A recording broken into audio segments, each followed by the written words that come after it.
उत्तर प्रदेश सरकार ने बड़ा फैसला लिया है। अब आयुष्मान कार्ड की स्वीकृति के लिए लोगों को चक्कर नहीं लगाने पड़ेंगे। साचीज के दफ्तर से सीधे अनुमोदन मिलेगा। सरकार ने प्रक्रिया को आसान कर दिया है ताकि आम लोगों को समय और पैसा दोनों की बचत हो सके।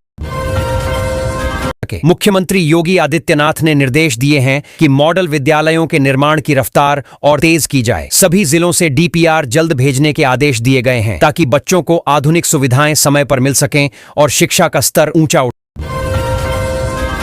उत्तर प्रदेश सरकार ने औद्योगिक विकास को नई रफ्तार देने के लिए कारखाना संशोधन अधिनियम लागू कर दिया है। इससे नए उद्योग लगाने की प्रक्रिया तेज होगी और निवेशकों को अधिक सुविधा मिलेगी। युवाओं के लिए रोजगार के अवसर भी बढ़ने की उम्मीद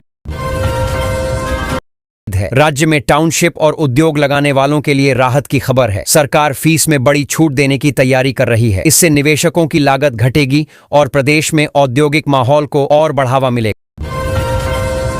उत्तर प्रदेश में स्मार्ट प्रीपेड मीटर योजना से जुड़ा बड़ा प्रस्ताव आया है। सरकार चाहती है कि मीटर की कीमत उपभोक्ता 10 साल में ब्याज मुक्त किस्तों में चुका सके। हालांकि इस पर वित्तीय अनियमितता के आरोप भी लगे हैं, जिन्हें जांचा जा रहा है। प्रदेश के नगर एवं ग्राम नियोजन विभाग में भर्ती निकली है, लेकिन इस बार सामान्य वर्ग के लिए कोई सीट नहीं रखी गई है। यह फैसला सोशल मीडिया पर चर्चा का विषय बना हुआ है और उम्मीदवारों में नाराजगी भी दिख रही है।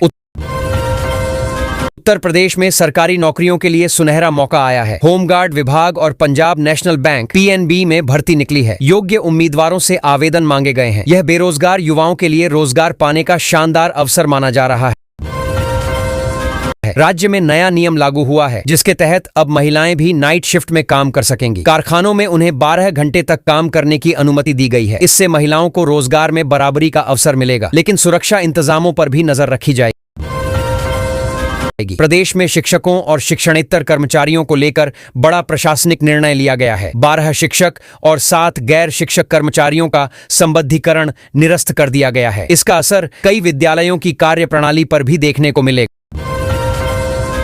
उत्तर प्रदेश में 1.5 लाख बीएलओ तैनात किए गए हैं। एसआईआर प्रक्रिया शुरू हो गई है ताकि वोटर लिस्ट को अद्यतन किया जा सके। नागरिक अब आसानी से वोटर बन सकते हैं। प्रशासन ने सभी जिलों को सख्त दिशा निर्देश जारी किए हैं।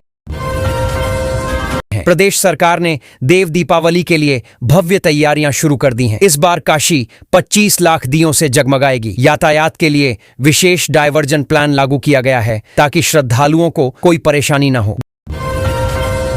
देव दीपावली से पहले गोरखनाथ घाट को सजाने की तैयारी तेज है। 1.25 लाख दीपों से रोशनी करने की योजना है ताकि शाम नयनाभिराम दृश्य पेश करे। मुख्यमंत्री खुद इन तैयारियों की समीक्षा कर रहे हैं। वंदे मातरम की 150वीं वर्षगांठ 7 नवंबर को धूमधाम से मनाई जाएगी। भाजपा पूरे प्रदेश में राष्ट्रभक्ति के कार्यक्रम आयोजित करेगी। जनसभाओं और प्रभात फेरियों से देशभक्ति का संदेश फैलाने की योजना बनाई गई है। पूर्व यूजीसी अध्यक्ष प्रोफेसर हरि गौतम का निधन हो गया है। वे एसएन मेडिकल कॉलेज में शिक्षा सुधार की मुहिम चलाने के लिए जाने जाते थे। उनके योगदान को चिकित्सा जगत लंबे समय तक याद रखेगा। मेरठ और कानपुर की 3 दवा कंपनियों पर सरकार ने सख्ती दिखाई है। कफ सिरप निर्माण में गड़बड़ियां मिलने के बाद सीडीएसओ और एफएसडीए ने नोटिस जारी किया है। जांच के बाद आगे की कार्रवाई तय होगी। महिला विश्व कप में शानदार प्रदर्शन करने वाली दीप्ति शर्मा को उत्तर प्रदेश सरकार सम्मानित करेगी। उन्हें 1.5 करोड़ रुपए की प्रोत्साहन राशि दी जाएगी। मुख्यमंत्री खुद कार्यक्रम में हिस्सा लेंगे। यूपी के सबसे खतरनाक गैंग के 3 सदस्यों को पुलिस ने गिरफ्तार कर लिया है। इनके पास से AK-47 बरामद हुई है। हाथ पर बने टैटू से इनकी पहचान हुई। लंबे समय से ये पुलिस के लिए सिरदर्द बने हुए थे। प्रदेश में SC/ST एक्ट और दुराचार के फर्जी मुकदमे दर्ज कराने वाले अधिवक्ता को कोर्ट ने दोषी पाया है। उसे 12 साल की कठोर सजा सुनाई गई है। न्यायालय ने कहा कि कानून का दुरुपयोग बर्दाश्त नहीं किया जाएगा। उत्तर प्रदेश में मौसम फिर बदलने लगा है। पश्चिमी विक्षोभ के असर से कई जिलों में बादलों की आवाजाही बढ़ गई है। हल्की ठंड की शुरुआत हो गई है और अगले सप्ताह से तापमान में और गिरावट की संभावना है। नोएडा और गाजियाबाद के हजारों फ्लैट खरीदारों के लिए राहत आई है। यूपी रेरा ने 22 प्रोजेक्ट से रोक हटा दी है। अब रजिस्ट्री प्रक्रिया फिर शुरू होगी और खरीदारों को घर का कब्जा जल्द मिलने की उम्मीद है। प्रदेश के कई शहरों में 4 दिन तक कोई भी संपत्ति की रजिस्ट्री नहीं होगी। तकनीकी अपग्रेडेशन की वजह से यह रोक लगाई गई है। इस दौरान लोग मकान या जमीन की खरीद फरोख्त नहीं कर सकेंगे। इंग्लैंड में रहकर सहायक अध्यापक की नौकरी करने वाले व्यक्ति पर बड़ा आरोप लगा है। जांच में सामने आया है कि वह विदेश से फंड लाकर पेंशन ले रहा था। विभाग ने उस पर कड़ी कार्रवाई शुरू कर दी है। बाढ़ में बहकर आया एक गैंडा अब यूपी के लोगों के लिए आकर्षण का केंद्र बन गया है। हालांकि वन विभाग के लिए उसे सुरक्षित वापस भेजना किसी पहाड़ जैसी चुनौती बन गया है। उसकी सुरक्षा के लिए टीमें तैनात की गई हैं। अवैध प्लॉटिंग पर प्रशासन ने बड़ी कार्रवाई की है। बुलडोजर चलाकर कई अवैध निर्माणों को ध्वस्त किया गया। अचानक हुई इस कार्रवाई से इलाके में अफरा तफरी मच गई। लोग इस पर प्रशासन की सख्ती को लेकर चर्चा कर रहे हैं। यूपी सरकार ने 23,000 से ज्यादा शिक्षकों की भर्ती की तैयारी शुरू कर दी है। प्रदेश के 4,512 स्कूलों में शिक्षक पद लंबे समय से खाली हैं। शिक्षा विभाग ने भर्ती प्रक्रिया को तेज करने के निर्देश दिए हैं। सरकार चाहती है कि नए सत्र से पहले सभी स्कूलों में शिक्षकों की नियुक्ति पूरी हो जाए। उत्तर प्रदेश में 6,307 ऐसे आयकर दाता पकड़े गए जिन्होंने पीएम किसान सम्मान निधि की किस्तें ली थीं। विभाग ने 38.4 लाख रुपए की राशि वसूल कर ली है। प्रशासन ने चेतावनी दी है कि जो भी पात्र नहीं हैं, वे अगली किस्त से पहले राशि लौटा दें। उत्तर प्रदेश में बिजली कनेक्शन की नई दरें लागू होने के साथ स्मार्ट प्रीपेड मीटरों के दाम घट सकते हैं। सरकार का कहना है कि तकनीकी लागत कम होने से उपभोक्ताओं को राहत मिलेगी। ऊर्जा विभाग ने कहा कि इससे बिजली चोरी पर भी रोक लगेगी और बिलिंग प्रणाली पारदर्शी बनेगी।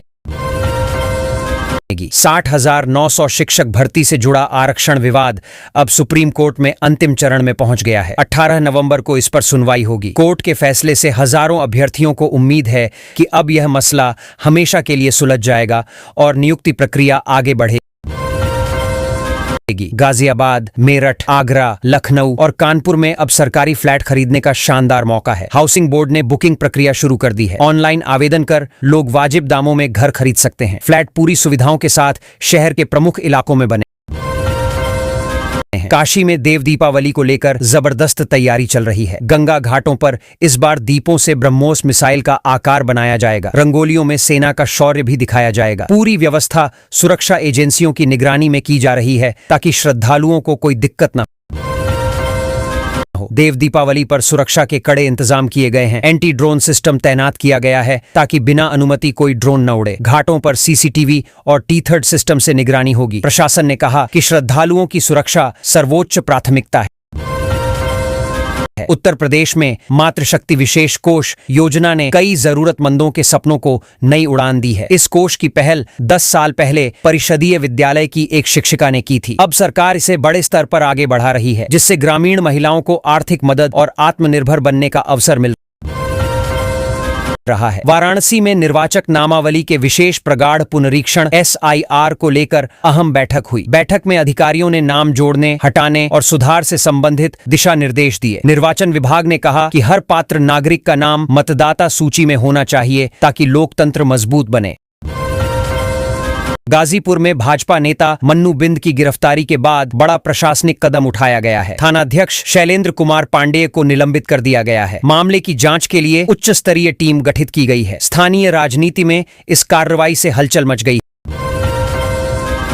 पंचायत चुनाव की तैयारियों के बीच कई जिलों में वोटर लिस्ट में गड़बड़ी पाई गई है। चुनाव आयोग की जांच में यह सामने आया कि कुछ नाम दोहराए गए हैं और कुछ गायब हैं। आयोग ने तुरंत सुधार के निर्देश दिए हैं ताकि पारदर्शी मतदान सुनिश्चित किया जा सके। त्रिस्तरीय पंचायत चुनाव 2026 के समय पर होने को लेकर अब संशय गहराता जा रहा है। सीटों का आरक्षण अभी तय नहीं हुआ है, जिससे प्रक्रिया में देरी हो सकती है। राज्य चुनाव आयोग जल्द ही नई अधिसूचना जारी करने की तैयारी में है। जिले में राजनीतिक दलों की लापरवाही सामने आई है क्योंकि वे अपने BLA नियुक्त नहीं कर पाए हैं। अब BLO घर घर जाकर मतदाता फॉर्म बांटेंगे और लोगों को जानकारी देंगे। प्रशासन ने स्पष्ट किया कि कोई मतदाता वंचित नहीं रहना चाहिए। इलाहाबाद हाई कोर्ट ने एक बड़ा फैसला सुनाया है। कोर्ट ने DELID में प्रवेश के लिए स्नातक योग्यता संबंधी शासनादेश को बहाल कर दिया है। इस आदेश से हजारों अभ्यर्थियों को राहत मिली है जो लंबे समय से कानूनी प्रक्रिया का इंतजार कर रहे थे। इलाहाबाद हाई कोर्ट ने स्पष्ट किया है कि संदिग्ध लेन देन पर पुलिस बैंक खाता फ्रीज कर सकती है, लेकिन उसकी रिपोर्ट मजिस्ट्रेट को देनी होगी। कोर्ट ने यह आदेश पारदर्शिता सुनिश्चित करने के लिए दिया ताकि जांच प्रक्रिया का दुरुपयोग न हो सके। बरेली का रामगंगा चौबारी मेला इस बार 100 वर्ष पूरे कर रहा है। यह ऐतिहासिक मेला लाखों श्रद्धालुओं को आकर्षित करता है। मेले में धार्मिक अनुष्ठान, लोकगीत और स्थानीय उत्पादों की झलक देखने को मिलती है। प्रशासन ने सुरक्षा व्यवस्था भी कड़ी कर दी है। सुल्तानपुर के सत्यनाथ मठ में 3 दिवसीय धार्मिक महोत्सव 4 नवंबर से शुरू होगा। इसमें देश भर से संत महात्मा शामिल होंगे। भक्तों के लिए विशेष भंडारे और प्रवचन का आयोजन किया गया है। मठ प्रबंधन ने तैयारियां पूरी कर ली हैं। इटावा में 5 नदियों के संगम पचंद का धार्मिक महत्व कार्तिक पूर्णिमा पर कई गुना बढ़ जाता है। इस दिन हजारों श्रद्धालु स्नान के लिए पहुंचते हैं। स्थानीय मान्यता है कि यहाँ स्नान करने से पाप धुल जाते हैं और सौभाग्य की प्राप्ति होती है। वाराणसी के 50 लाख वर्ग फुट क्षेत्र में इस बार भव्य गंगा मेला आयोजित होने जा रहा है। कार्तिक पूर्णिमा स्नान के लिए सारी तैयारियां पूरी कर ली गई हैं। प्रशासन ने श्रद्धालुओं की सुविधा के लिए अतिरिक्त घाट, सफाई और सुरक्षा व्यवस्था बढ़ाई है। शिवपाल यादव ने एक बार फिर यूपी सरकार पर निशाना साधा है। उन्होंने कहा कि भाजपा के ज्यादातर विधायक जनता की सेवा नहीं बल्कि लूट में लगे हैं। उन्होंने कहा कि जनता अब बदलाव चाहती है और विपक्ष इस दिशा में सक्रिय है। रात में पूर्वांचल एक्सप्रेसवे पर बाइक चालकों की सुरक्षा के लिए नई व्यवस्था लागू होगी। अब सुरक्षाकर्मी रात में दोपहिया चालकों को सफर से रोकेंगे और उन्हें पेय पदार्थ उपलब्ध कराएंगे। यह कदम दुर्घटनाएं रोकने के उद्देश्य से उठाया गया है। भगवे वस्त्र धारण कर ताजमहल पहुंची मीरा राठौर को गेट पर रोक दिया गया। उन्होंने कहा कि तेजो महालय देखने का अधिकार सबको है। इस दौरान उन्होंने टोपी पहनने पर सवाल उठाया, जिससे माहौल गर्म हो गया। वीडियो सोशल मीडिया पर वायरल हो गया। रामगढ़ में नेताजी इन दिनों अनोखे तरीके से प्रचार कर रहे हैं। लग्जरी गाड़ियों के बजाय वे ट्रैक्टर और फटफटियां से गांवों में घूम रहे हैं। उनका कहना है कि जनता से जुड़ने के लिए सादगी जरूरी है। इस अनोखे प्रचार की काफी चर्चा हो रही है।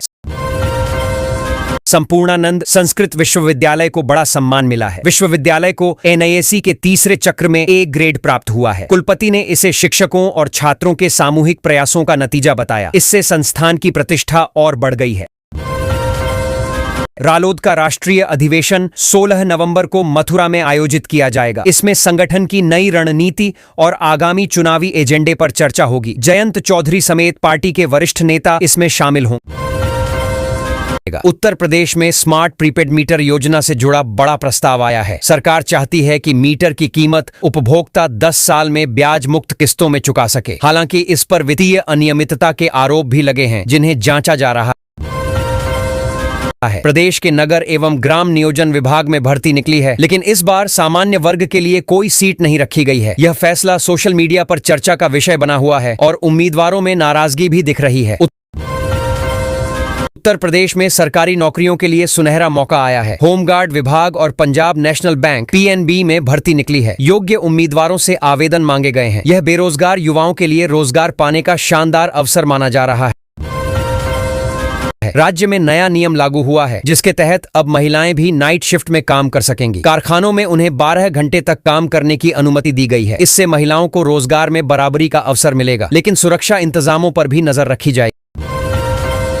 प्रदेश में शिक्षकों और शिक्षणेतर कर्मचारियों को लेकर बड़ा प्रशासनिक निर्णय लिया गया है। 12 शिक्षक और 7 गैर शिक्षक कर्मचारियों का संबद्धीकरण निरस्त कर दिया गया है। इसका असर कई विद्यालयों की कार्यप्रणाली पर भी देखने को मिलेगा। उत्तर प्रदेश में 1.5 लाख BLO तैनात किए गए हैं। SIR प्रक्रिया शुरू हो गई है ताकि वोटर लिस्ट को अद्यतन किया जा सके। नागरिक अब आसानी से वोटर बन सकते हैं। प्रशासन ने सभी जिलों को सख्त दिशा निर्देश जारी किए हैं।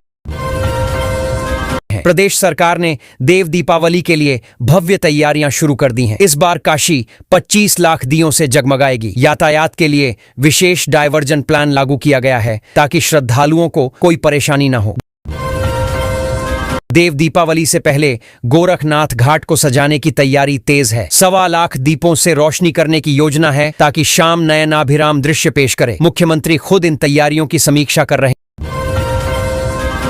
वंदे मातरम की 150वीं वर्षगांठ 7 नवंबर को धूमधाम से मनाई जाएगी। भाजपा पूरे प्रदेश में राष्ट्रभक्ति के कार्यक्रम आयोजित करेगी। जनसभाओं और प्रभात फेरियों से देशभक्ति का संदेश फैलाने की योजना बनाई गई है।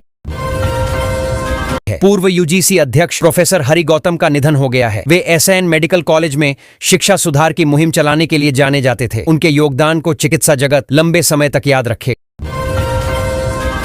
मेरठ और कानपुर की 3 दवा कंपनियों पर सरकार ने सख्ती दिखाई है। कफ सिरप निर्माण में गड़बड़ियां मिलने के बाद CDSO और FSDA ने नोटिस जारी किया है। जांच के बाद